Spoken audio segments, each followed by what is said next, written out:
भगवान शंकर ने रचना की। रचना करके रखे कहां? निज मानस राखा।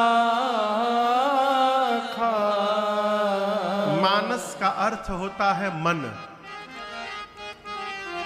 कहां होता है? मन। बाबा ने मानस की रचना करके अपने मानस में रखी।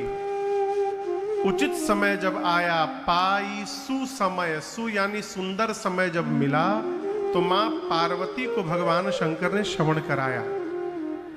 गोस्वामी तुलसीदास जी इनकी नामकरण के समय इनका नाम रखते हैं श्री रामचरितमानस। आप देखिएगा समाज में कई भगवान के चरित्र के ग्रंथ हैं, लेकिन ऐसा नाम आपको नहीं मिलेगा। सब रामायण मिलेंगे, श्रीमद् वाल्मीकि रामायण, अध्यात्म रामायण, आनंद रामायण, लेकिन गोस्वामी जी ने रामायण नहीं रखा, रामचरितमानस रखा। इसके पीछे का सबसे मुख्य कारण जो है, पूज्यपाद गोस्वामी तुलसीदास जी कहना चाहते हैं कि मैं वो रामचरित्र लिखने जा रहा हूं जो भगवान शिव के मानस से प्रकट हुई है। आप समझ रहे हैं? जैसे मान लीजिए कहीं उत्सव हो रहा हो,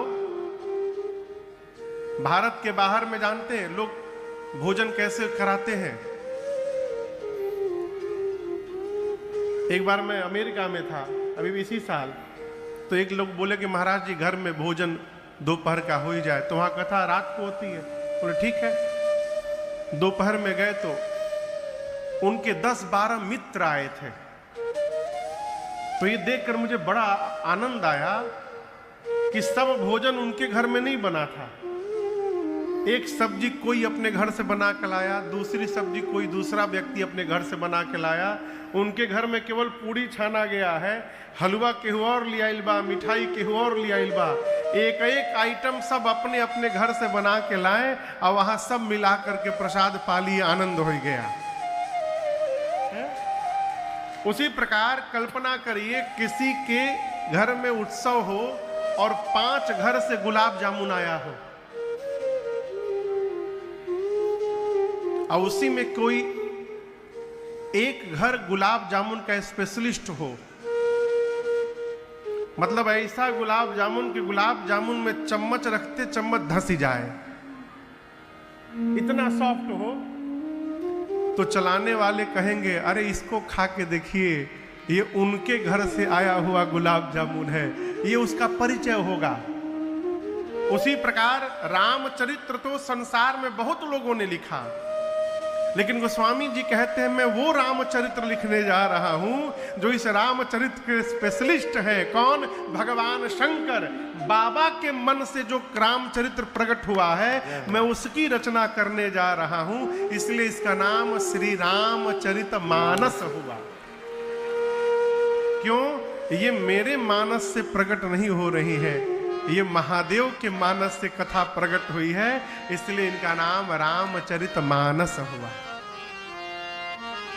आपको समझ में आई बात? दूसरा कारण, मानस का अर्थ होता है मन।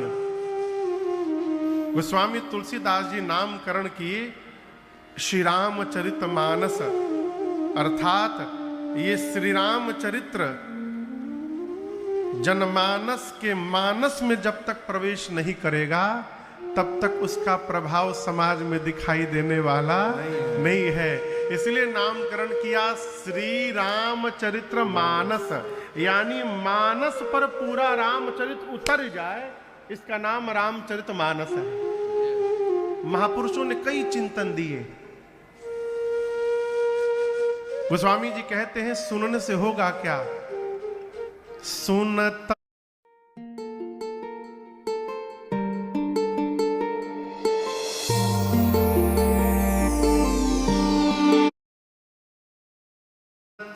श्रवण पाय विश्राम, सुनत श्रवण पाय विश्राम। गोस्वामी जी कहते हैं इस चरित्र को श्रवण करने मात्र से मन को विश्राम की प्राप्ति हो जाएगी। अभी हम लोग परसों दिल्ली कथा पूरी किए हैं, दिल्ली, वहां से कथा करके सीधे यहीं आए हैं। वहां एक पत्रकार ने प्रश्न किया कि महाराज, वर्तमान समय में समाज में लोग डिप्रेशन में बहुत जा रहे हैं, इसका कारण क्या है? आदरणीय डॉक्टर साहब बैठे हैं यहां पर। अच्छा, ये अभी वर्तमान समय में डिप्रेशन का प्रभाव बहुत अधिक पड़ा है। पहले आप सुनते थे कि आज से 20 साल पहले, 25 साल पहले कि फलानवा डिप्रेशन में चल गई बा, सुनते थे, सुनाई पड़ता था? नहीं। क्यों? उस समय आज इतना जीव समृद्ध भी नहीं था, उस समय अभाव में लोग रहते थे, लेकिन अभाव में भी आनंद में रहने का स्वभाव बना हुआ था, इसलिए डिप्रेशन कोसों दूर रहता था। डिप्रेशन क्यों होता है समझिएगा। हम जो वर्तमान में हैं, हम उसको स्वीकार नहीं करते। हम जहां पहुंच नहीं पा रहे हैं उसी की कल्पना दिन रात करते रहते हैं, इसलिए हम डिप्रेशन के शिकार हो जाते हैं। ये कथा कहती है वर्तमान को स्वीकार करके वर्तमान में रहने का स्वभाव बनाइए। भविष्य ठीक न किया जाए, आज को ठीक किया जाए। यदि हर मनुष्य अपना वर्तमान ठीक करके रहने लगे तो आने वाला भविष्य अपने आप ठीक हो जाएगा, क्योंकि भविष्य भी जब आएगा तो वर्तमान ही बनकर आएगा। वो आएगा आपके पास तो कल आएगा तो आज बनकर आएगा, कल नहीं आएगा। ये कथा विश्राम की प्राप्ति कराती है। विश्राम का अर्थ, विश्राम यानी 2 घंटा सो के उठ गए, ये विश्राम नहीं है। विश्राम क्या है? एक संत हुए पूज्य गीतानंद जी महाराज कहते हैं विश्राम क्या है, दर्शन करिए। हर हाल में खुश रहना, ये विश्राम है। हर हाल में खुश रहना।